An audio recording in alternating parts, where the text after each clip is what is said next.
Hello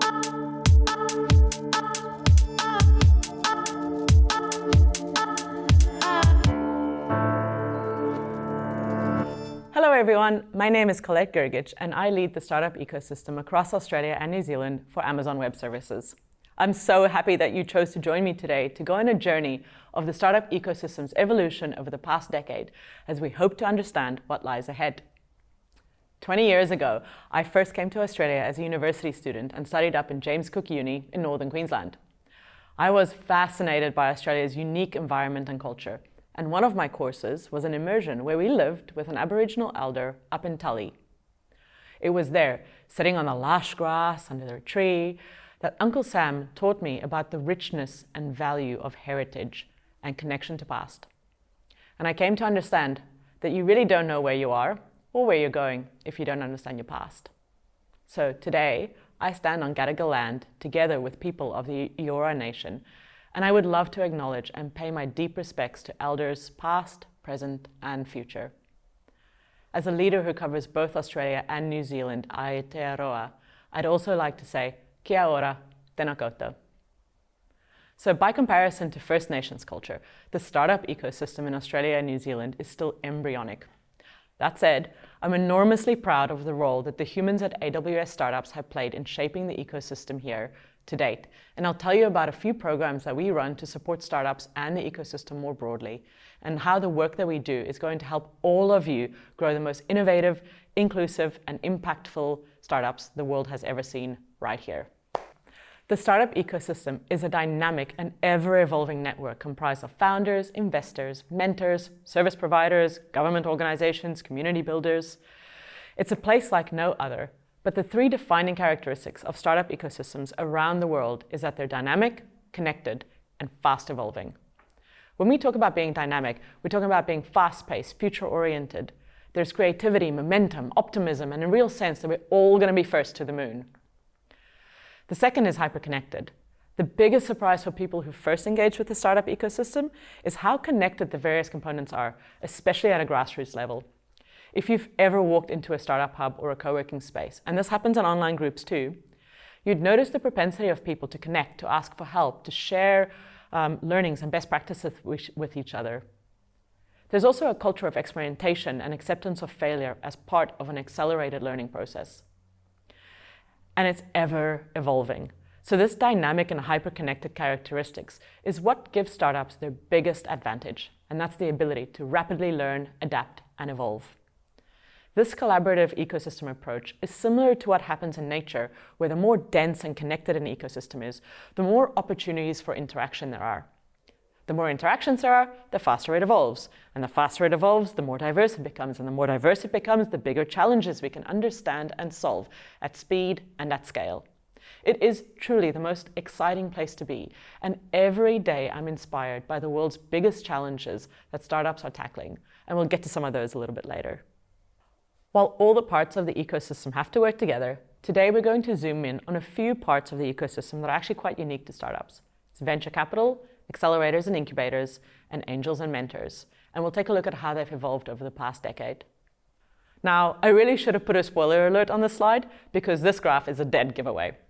And the long and short of it is that there is more venture capital looking for startups to invest in Australia and New Zealand than ever before.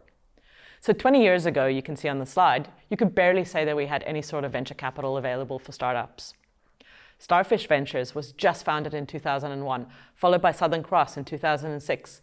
And that practically covers the first half of the slide. So between 2012 and 2014, however, there was this Cambrian explosion of VCs giving birth to Blackbird and SquarePeg and Airtree and about 100 others. But we really hit the inflection point in the last 5 years. And for the last 5 years, the amount of funds raised by VC has doubled every single year. We now have over 200 VC funds across Australia and New Zealand, and the good news is we are putting that money to work.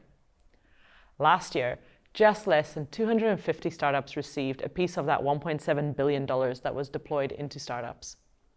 Here is the part where I'm going to give you a tip for how to be one of those 250 startups, if you choose to go down the VC path, because not all startups do. Some choose to bootstrap and grow more organically, and that is absolutely fine. But if you want to be in that 250, here are my 4 takeaways, and you have to pay attention because it's not on the slide. So VCs have a simple rule: invest only in the technology and the company that embodies it if it is truly transformative. That means that there's a significant chance that they can get a 10 to 50 times return on their investment in the next 5 to 10 years.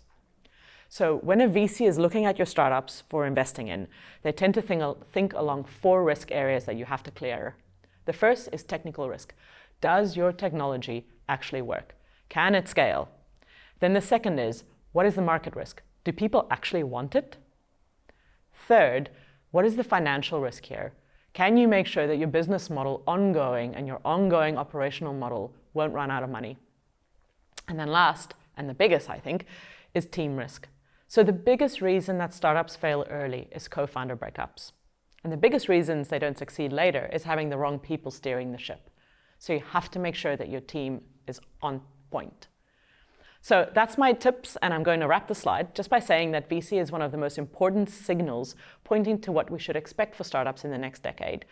And they are a really important part of the ecosystem and the economy, so it's very encouraging to see them do this. Venture capital demands the creation of innovative, high-risk, high-return firms, which drives the need for innovative technologies and inventions, and demands highly skilled knowledge workers, which results in knowledge spillovers throughout the economy. But when we talk about VC, we tend to focus on the mega funds. But what is there available for startups in the earlier stages? In many other well-known ecosystems around the world, including Silicon Valley, Israel, Germany, for example, there's a cycle of reinvestment where successful founders will stay in the startup space as advisors, mentors, and quite often also investors. They invest in and coach promising founders who grow successful startups, exit, and reinvest their paydays back into the next generation. So these groups of micro VCs and angel investors are incredibly valuable assets and contributors in the ecosystem. Micro VCs typically have funds smaller than $30 million deployed into sub-$1 million checks, whereas angels are individuals investing their own money, and that's usually less than $300,000 per check in Australia. So Australia is still in the early stages of building that flywheel, but the pace and growth of technology means that we're catching up. And some great examples of this already is Paul Bassett, who co-founded Seek and went on to establish SquarePeg Capital in 2012, which is now Australia's biggest venture capital firm with about $1.4 billion in funds under management, 35 portfolio companies, which includes 3 unicorns, and it's quite successful now.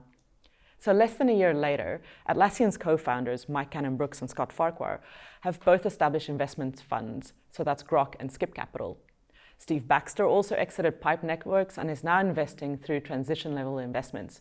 And Aconex founder Lee Jasper has established Second Quarter VC, which I expect will create more liquidity events for founders pre-IPO, and in doing so, flood more cash available into the investment ecosystem, which goes back and reinvests into startups. So as the pace of successful company exits increase, and it's likely that we will see that increasing faster and faster, we are likely to see this trend continue, helping to inject smart capital and experience into building high-value tech businesses back into the sector. So what's even earlier than angels? Welcome to the stomping ground of accelerators, incubators, and startup hubs. So 10 years ago, the accelerator and incubator landscape looked very different to what it does today. You could count on 2 hands the number of incubators, accelerators, co-working spaces, and the notion of having a tech startup precinct like we have at the Startup Hub or at Lot 14 in Adelaide was unimaginable. But today, we're starting to see the volume of startup communities increase to the point where we are actually forming precincts that are dense and rich. And again, remember that that density increases collision, which accelerates learning, which drives diversity and innovation. So this is really exciting to see this happen in only a span of 10 years. And if you're at the early stages of your startup, then I encourage you to look up your local accelerators, incubators, hubs, co-working spaces, and connect with them. You will find that you're surrounded by a tribe of equally dynamic, optimistic, curious humans who are trying to learn and build and solve great challenges. The good news is that now is a better time than ever to start a startup. It is cheaper than ever before to start your own company.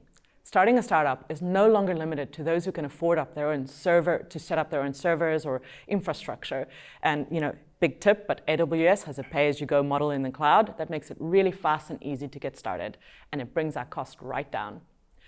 There's more capital available than ever before. There's advice and expertise that can help you continue to grow and have the right support along the way. It's also distributed and more local within our own region. So that means that there is a path for Australia and New Zealand startups to become global category kings, because VC is no longer just residing in America. There's a big flourishing and supply of VC capital available right here for us. And the result is an explosion of startups.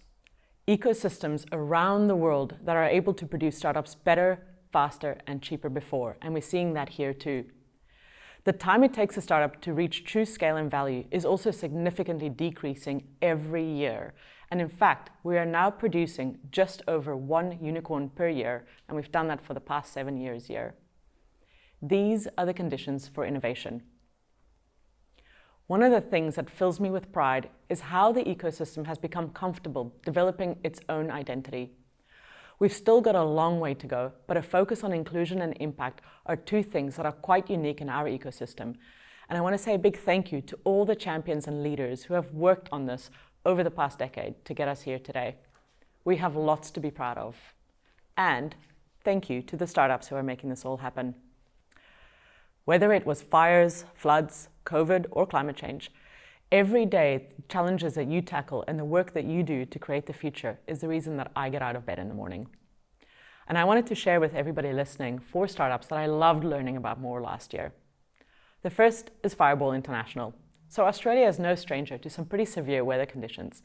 But 18 months ago, when we were faced with roaring bushfires for months on end that destroyed 3,500 homes, I think we realized as a nation how vulnerable we are, and that we have a lot of opportunity to innovate in this space. One of my favorite companies then was up in the Sunshine Coast called Fireball International, and they leveraged Amazon services like Amazon S3 and EKS, and they were able to build an efficient wildfire detection platform processing over 2.5 million images and over 30 gigabytes of satellite data a day, and informing relevant authorities of potential wildfires within 3 minutes of smoke detection instead of the usual couple of hours that it takes to send out a team to assess. So the second startup I wanted to share with you was FloodMap. If it's not fires, it's floods. So FloodMap has built world-first computationally efficient flood modeling solution that has been purpose-built for forecasting floods and serving as an early warning. So it is up to 10,000 times faster and up to 200 times higher resolution than traditional models in an emergency response setting. FloodMap uses AWS Batch and ECS to run rapid flood models across Queensland and the entire continental United States, which provide first responders with real-time information that actually saves lives and properties. The third startup I wanted to share with you is CoView. During the coronavirus isolation period, AWS supported the telehealth platform with unprecedented scaling challenges, as you can imagine. On 13th of March, lockdowns were implemented, and the following day, the CoView team woke up to an astounding 500% increase in video call requests. Within a week, they had 10,000% increase in traffic, and their ability to rapidly scale their infrastructure from 400 calls per day to more than 25,000 calls per day meant that people could continue to access healthcare during the pandemic. The last one I wanted to share with you is Amber Electric. So Amber is building a technology-enabled energy company, the likes that the world has never seen before, with a vision for moving the world towards 100% renewable energy. The founders wanted to build a business model which could encourage customers to shift their energy usage to times when cheap renewables were generating power, in order to increase the demand for renewables and then lower their power bills. So just think about the opportunity to connect the supply model to smart devices like pool pumps that can be automatically turned on and off to take advantage of times when energy in the grid is the cheapest. So that's really incredibly inspiring and powerful for taking action on renewables and climate change. So I hope by now that I've convinced you that startups are the future, and it's truly the most exciting place to be. I'm so passionate about startups, and the one thing that I love most about the role that I get to serve here at AWS is being part of a global team where everybody is equally in love with supporting startups and the ecosystem. I think when your love for something is so authentic, it's easy that your customers will love you in return. So time and again, we hear from startups and partners that there are 4 main reasons why startups love AWS. The first is your peers. All around the world, including Australia and New Zealand, unicorns start and scale on AWS. And in fact, all of the 7 unicorns that I mentioned have built their companies on AWS. You can trust that you're in great company when you choose AWS. And furthermore, the startups team is on a mission to accelerate the success of every single startup on Earth. So we're made up of founders, operators, investors, and ecosystem builders who have all walked the startup journey ourselves. We have a dedicated team here in Australia and New Zealand comprised of technical, business-oriented startup experts, and you'll frequently find us at events in the community and even on Clubhouse. The second reason is the products. AWS has the biggest breadth and depth of products, allowing startups the greatest speed to market and agility when they are starting and scaling their businesses. AWS is trusted by the hottest startups to power a wide variety of workloads, including web and mobile, game development, data processing, AI and ML, and analytics. And in a summary, if you can dream it up, you can build it with AWS. We really want to make sure that there are no hurdles standing between you and the success of your startup. So if there is ever anything that you don't know how to build yet, a great place to start is checking out the training and certification site, which has hundreds of courses available to make sure that you and your teams can build anything that you can imagine. The third reason that startups absolutely love AWS is for our programs.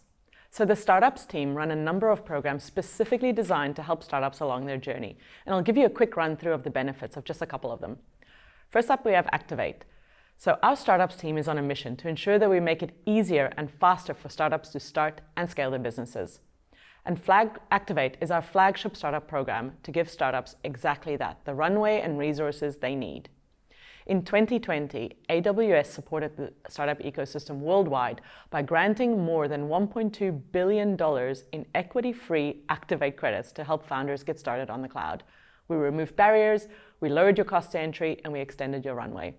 We also run community events and webinars and training with our ecosystem partners, so do make sure that you look some up and join us.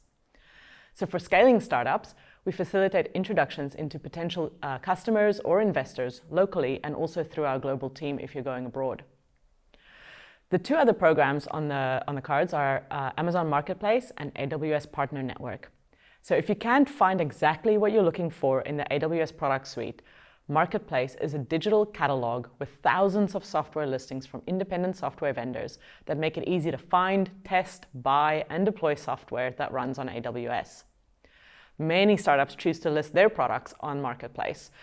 One of the key benefits of doing that is that it can be found by millions of other AWS customers, and the second benefit is that those larger customers can purchase the startup solution as part of their AWS monthly bill, which is incredibly valuable if you've ever gone through procurement, because you can bypass that traditional procurement practice, seeing as you've already been pre-vetted by the AWS Marketplace process.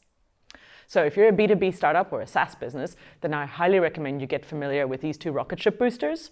And if you're interested, my colleague Kyle will be sharing more details on how you can get ahead with these programs in 5 ways that AWS helps software businesses grow.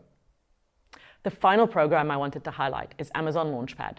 If you're a startup selling physical products, then do take a look at Amazon Launchpad. It's a program that helps startups and entrepreneurs bring innovative products to local customers who are looking for unique items with a homegrown twist. And one of my favorite stories in this is Great Wrap. It's the world's first certified compostable and biodegradable cling wrap. The founders first made a splash on Launchpad and have since received venture funding from a top Australian accelerator, StartMate, to fuel their expansion. All right, so earlier I talked about a whole of ecosystem approach where we all learn, innovate, and succeed faster together. And that's why startups love AWS for our partners. Locally, the AWS Startups team partners with over 350 organizations like accelerators, co-working spaces, startup industry bodies, and investors to ensure that thousands of startups all over Australia and New Zealand can access the Activate program and all of its benefits. And I want to acknowledge our partners and especially say thank you for how you all went above and beyond as a community to keep supporting founders during the pandemic. Genuinely, watching the ecosystem pull together was perhaps the highlight of 2020 for me, along, of course, with sweatpants in the winter. And this is where I want to ask you in return to support those partners. Reach out, join an event, whether it's online or in person where possible, meet other founders, connect, learn, innovate together. Many of our partners have permission from us to allocate AWS credits to members of their community, and these can range from $1,000 to $100,000, so it is absolutely worth connecting to them and finding out more. When I think about the decade ahead, we have so much opportunity. I'm personally on a mission to ensure that the future that we build is going to be wildly innovative, inclusive, and sustainable by design. And startups, with our agile nature and ability to rapidly innovate and iterate, are critical in our quest to live sustainably and make the most of our time on this earth. One of the reasons I joined AWS Startups is because I believe in leaving a legacy of positive impact that I can do here. One of the biggest areas we need to address for our continued prosperity on Earth is climate change. And a month after I joined, I exploded like a firework when Amazon announced the establishment of a $2 billion climate pledge fund, which invests in companies developing products or services that reduce carbon emissions and help preserve the natural world.